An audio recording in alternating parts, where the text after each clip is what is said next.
Hey guys, so I am back. So this is going to be a first trimester recap. I just filmed my video for my announcement of me being prego. So now I'm going to do my first trimester recap. I wanted to do this video separately just for anyone who is pregnant, might be getting pregnant in the future, or just anyone who is interested in general of the things that I have experienced in my first trimester, which are pretty common things. A lot of it is things that I have read and whatever, so it's not like so uncommon that it would only happen to me, you know. So I'm gonna pull up my notes and let's get this popping. So right now I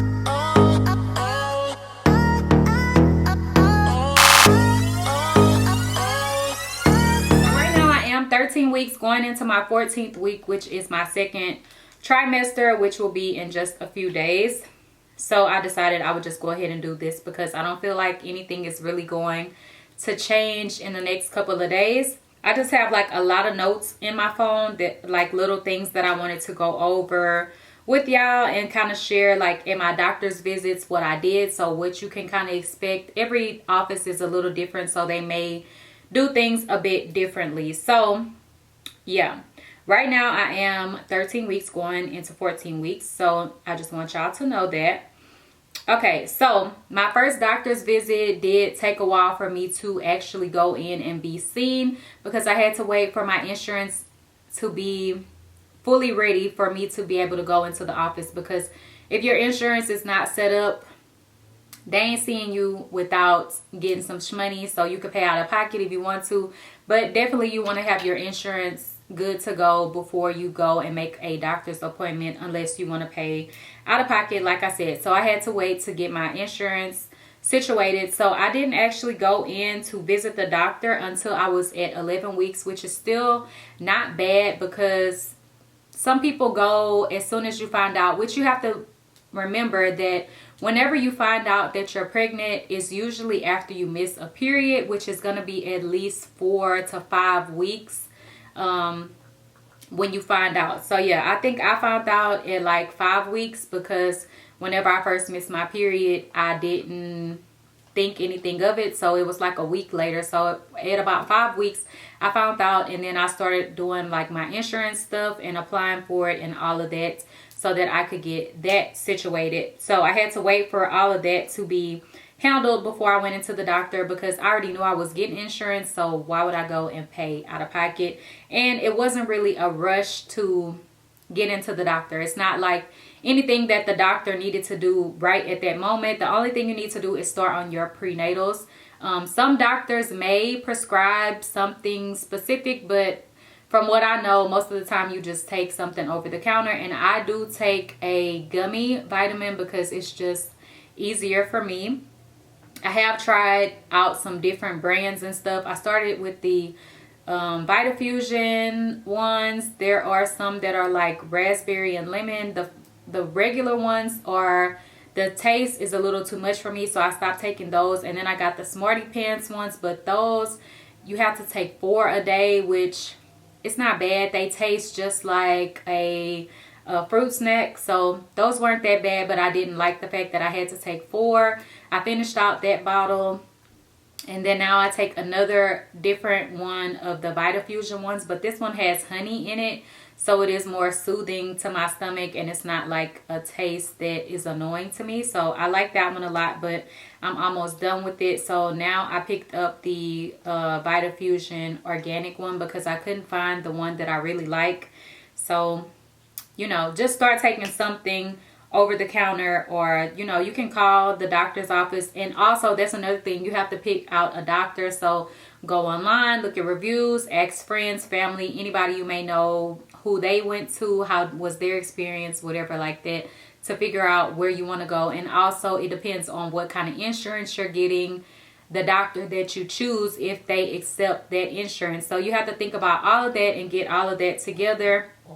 If you already have insurance prior to getting pregnant, then of course you would just go with whatever your insurance is and see what doctors are listed underneath your insurance and pick a doctor that way. But you know, if you have to start from scratch, then you got to think about all of that. And if it's a specific doctor you want, then you want to get an insurance that they accept. So that's that. So at 11 weeks, I did go in for my first visit. So at every visit, you will usually do a urine test, and they just do a test to make sure that you're pregnant, I guess. Every time, I don't know if they check it for anything else, but yeah. So I did a urine test. I got weighed. I think I was at 150, which has kind of been like my normal weights recently, but I did get up a lot higher than that before, but I did lose some of that weight. So I was about 150, and at this visit, the only thing I did was talk to the nurse about the whole process of how my visits will go, such as like at a certain point, while you're however many weeks to a certain amount of weeks, you come in like every 4 weeks, and then after you get to a certain point, you come in like every 2 weeks, and then when you get to a certain point, you come in every week. She just kind of ran all of that down to me. I can't remember the exact numbers, but yeah, she ran that down to me. We talked about my family history, all of that kind of stuff, and you kind of just talk, and you know, they get all the info that they need to get out of you. And then she did feel on my stomach, and that was pretty much that. Like, I didn't get an exam or anything. She just kind of felt on my stomach, and we just talked about everything and how the visits would go and that kind of thing. So that was that.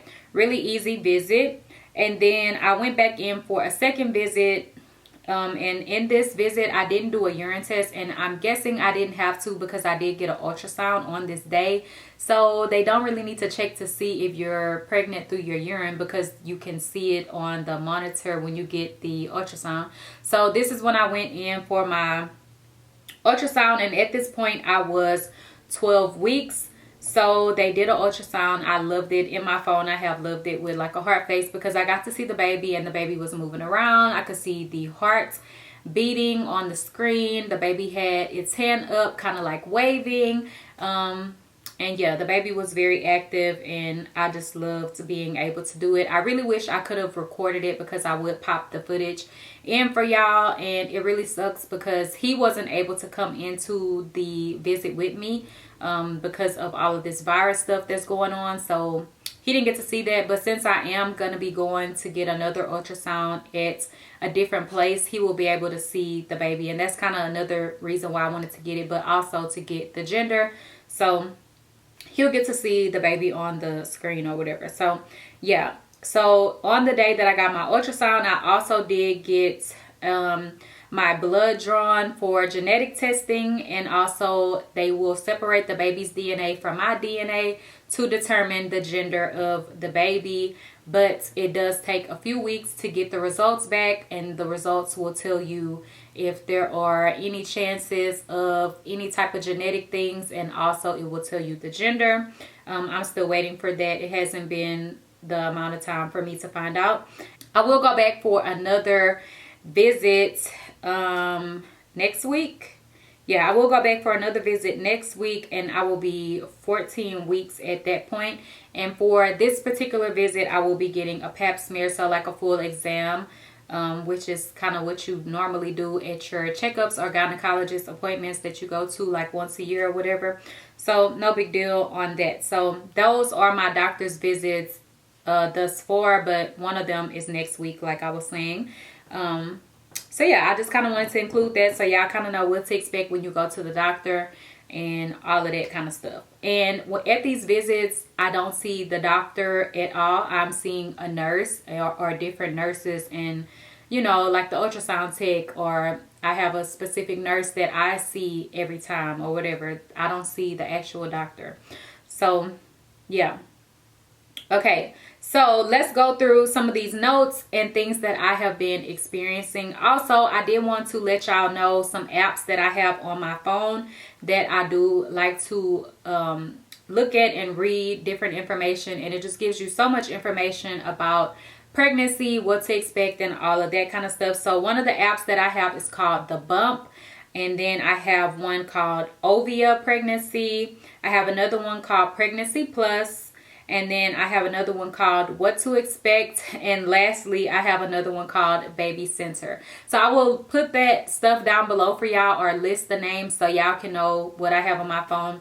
They all kind of have different information or different stories and stuff like that. So I like to have all of the different ones that I have on my phone. I was like, this is enough. I don't need to download more. But I kind of like to go through each one of them because I can get different information out of them, because sometimes they will cover different things. And they also tell you how big the baby is each week, and it keeps track of your weeks and all of that. Like this week I'm 13 weeks, so it says that my baby is as big as a lemon. And you can also change it up, like if you want to not have it as fruit, but I feel like the fruit reference is really good because I know fruit or whatever. So yeah, it gives you all of that and a lot of info and stuff like that. It even can give you baby names, suggestions and stuff like that that you can look at. So that's that. So first thing that I have in my notes is, at the normal time of my cycle, I did have light cramps, like my period was coming, but when I would go to the bathroom, there was absolutely no blood. So it will still, or for me at least, it did still feel like my period was coming. Like normally when my period is coming, I will have a little bit of light cramping, and then usually that day or the next day or something, my period will start. But whenever I felt these light cramps, I would go to the bathroom thinking like, oh, my period is about to start. There will be nothing, like nothing at all. Next thing that I have on my list is that my skin has been having more breakouts than usual, and it is due to an accumulation of oil. I have been having like some pimples, or really it's kind of just, I guess it's pimples, but it's really oil built up underneath the surface. And I usually get them like over here by my nose. I had one like on my chin area, and it's really just a buildup of oil, and I don't normally get breakouts like that. Like my skin is usually pretty clear, as y'all know. So that's that. Oh, and another thing, my lips peel a lot. Like there is so much extra skin on my lips that just can be exfoliated off. Like it is crazy how much extra skin is on my lips. One day I was on FaceTime with my little cousin, and I was just like exfoliating my lips, kind of like rubbing it with my fingers, and the skin was just, you know, like rolling up and coming off. And she was like, what you put on your lips? Like, what is that on there? And I was like, it's skin. Like, it's just skin coming off, because I don't know why, but for some reason my lips build up extra skin more than it normally does. I always exfoliate and stuff like that, but it's a lot more skin than it normally is. And I don't know what you're doing to me, baby, but yeah, that's that. Okay, so another thing is that my gums did get really sensitive, so I did have to start using a softer toothbrush. Now they are not as sensitive as they were, but the toothbrush that I was trying to use at one point was making my gums really, really sensitive and hurt and like not bleed but feel really tender. So I did switch to a softer toothbrush for a while, and then now I was able to switch back to that toothbrush that's a little bit more hard or rough or whatever you want to call it. So yeah, that's another thing. My gums got really sensitive. Okay, so this next thing is a little bit TMI, but it's very much so a part of pregnancy, and it's a good thing for pregnancy. You can read up about it. But so the next thing is that my discharge is super annoying but it will continue, and it's a good thing to protect the baby. And I put just drink plenty of water, and if yours is really heavy, you may want to wear a liner, and also sleep with no panties. So it is recommended that you sleep with no panties, I guess, just so it can breathe and everything. But the discharge is so annoying. Yeah, you have an accumulation of discharge, and it's not like a bad thing. It shouldn't smell awful or like you have a yeast infection or anything. It's not that type of discharge. It is just a liquidy white substance that is going to come out. And I forgot the technical terms, but it is a good thing for the baby, because I think it says something about it gets rid of bacteria and stuff like that to keep the baby safe or something like that. But basically you're going to have discharge during your pregnancy. So it's just something you have to deal with. I do find that I like to sleep with no panties on, and that works good for me. I drink my water, and obviously you want to take frequent showers and stuff like that to just clean that off, because it is annoying, like, but it's nothing you can do about it. So yeah, another thing that I noted in here recently was that closer towards the end of my 12 weeks, I started to experience what seemed to be hypoglycemia, which is basically low blood sugar, which is very common in pregnancy. But I have experienced this before pregnancy as well. So I would get the shakes really bad. Like, I went one day, I had not ate at all yet. So it was, you know, that's common for me, because the only time I would ever feel jittery and a little bit shaky is when I hadn't ate, so my blood sugar would be low. But this particular day I hadn't ate and it happened, so that was normal. But then the next day it happened again, and I found it very weird because I had just ate breakfast probably like 30-45 minutes prior to me having this shaking going on. But yeah, I had already ate breakfast and I had orange juice, which orange juice, you know, it has sugar. So I was kind of lost, like, why is this happening? But the corner store was close by, so because I was out at the time, so I did grab a snack and some juice, and it went away. So I don't know, but after that happened, those 2 times, it hasn't happened again. But there is something where, like, the baby takes your nutrients and sugars and stuff like that, so you know, you may need a little bit extra for you to be good.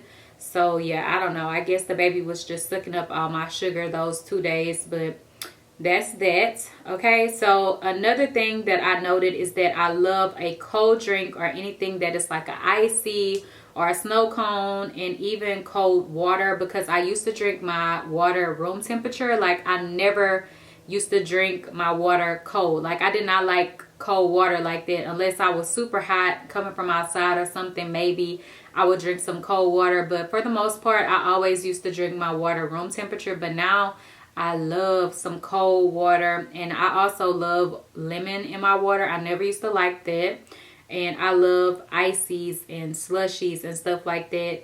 I've also been eating ice a little bit lately, but I don't crave it. I really don't crave anything, but I don't go out of my way to be like, oh, let's go to Sonic and get ice or something. No, but if I have a drink like my Chick-fil-A lemonade, I like their ice because it's kind of softer. So after I finish my drink, I will eat the... I don't remember what I was saying because I had to get a different battery because my battery died. But yeah, I do like to eat ice sometimes, but I don't go out of my way to get ice. But a lot of times whenever I am eating, I like to drink a lot more liquid than I normally would. Like, I used to be able to just eat up some food, have a little bit to drink, but now I prefer like a larger drink because I find that I'm more thirsty than hungry. So the next thing is that in the morning when I wake up, my nose feels a little bit stuffy, but it goes away quickly after, like after I get up and stuff. And I forgot what this is called, but it is a part of pregnancy. I remember reading something about it, but I don't remember all the details of it. But I did see where for some people it can be a little bit more serious than others, where you may have to use like a saline wash or something. But for me, I just feel a little stuffy sometimes in the morning, but then once I get up or if I lay there for a while, it goes away.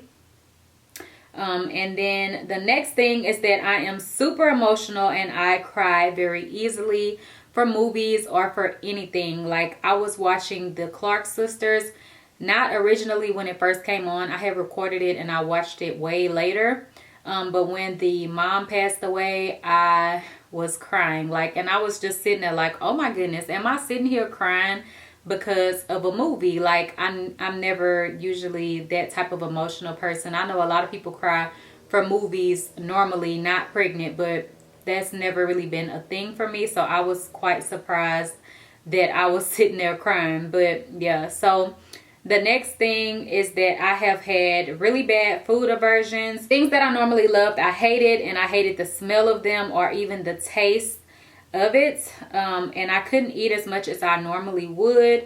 Like if I normally order a full size burger, I started to order the junior size or the small size burger, and eating too much would make me feel like I was going to pop. Like my stomach just felt so full, and I couldn't eat as many meals as I would normally eat. Like sometimes I might eat breakfast and then eat lunch and dinner or whatever, like, you know, normally. But now I cannot eat as much. Like a lot of times if I get up and I eat breakfast, I may eat lunch, and then when it's dinner time, because my lunch is probably like later than normal lunch, so by the time it's time for like dinner, I'm not hungry again usually. So I will probably have a snack or nothing at all at the beginning, because I was just feeling so full and not hungry like that. Now I'm finding that my appetite is picking back up a little bit more, but I'm still not eating crazy. Like I used to eat so much more when I wasn't pregnant, so I don't know. Versace just sit on the thing for the camera, but yeah, so that's pretty much everything that I have listed in my phone. And also another thing that is not listed in there is morning sickness, because your girl has no morning sickness whatsoever. Oh, and there was another thing that I did want to note that I didn't put in there. So yeah, I haven't had any morning sickness whatsoever, because I had seen people talk about like the Preggy Pops and stuff like that, or different things you can take to help with nausea. I don't have any nausea whatsoever. I have not threw up one time, and I haven't felt sick. Maybe the only time I will feel a little bit sick is like, okay, it's been too long and I haven't ate at all today, so I feel a little sick, but I don't get nausea or anything like that. So I guess I'm one of the lucky ones. But I have heard that whenever you have it good at this stage, the delivery stage is not good. So I'm hoping that everything is smooth for me and I'm just having a good pregnancy, period. But yeah, another thing that I did want to note is that at about 11 weeks, I kind of don't really have any symptoms at all, because I already am not a person who was throwing up or having nausea or anything like that. But now, like at the beginning, of course, you do get tender boobs and stuff like that. But my boobs don't feel as tender. Like I would not want him to touch them at all and stuff, because they used to hurt bad. But now it's not hurting like that at all. And I don't know, I just don't really have symptoms. Like a lot of times I will feel like I'm not even pregnant, but then I look at my stomach and I can tell that my stomach is growing. Whenever your stomach is cramping a little bit, it is certain things in your stomach that are stretching out and growing and stuff like that. I can't think of all the technical terms, but it's stuff that I read about, and there are little symptoms that I feel, but it's nothing crazy. So I guess that just means I'm having a good pregnancy, because that's not the case for everyone. So yeah, I know a lot of people experience nausea, morning sickness throughout, but your girl is a lucky one. So yeah, that's pretty much it as far as my recap for my first trimester. It has been easy breezy for the most part, because I haven't really had any issues other than like the food aversions is like the main thing. And one of the things is like barbecue. Could not stand the smell of it at all, and it seemed like he was eating barbecue every day, like, and I would have to be right there smelling it, and it's like, bro, I cannot stand how this smell. And also my sense of smell had gotten really strong, but now I feel like it's not so strong like how it was, to the point that I was smelling things and it was so annoying to me to have to smell some of the things because it was so strong to me. Now I feel like it kind of died off a little bit, so I don't know. But yeah, I feel good and I feel back ready to film and stuff. I was really tired and sleeping a lot at one point, but now I find that I'm starting to come around and get back to my normal self a little bit more. But I do love sleep. Like nothing don't come before me and my sleep, and he know that. So yeah, that is pretty much it. And when I say he, I'm referring to my boyfriend, if y'all don't know. But yeah, so that is pretty much it for this video. If you guys have questions, leave them down below. I will do this for each trimester, of course, and I will be making more videos as well. So I love you all so much. Bye, dolls.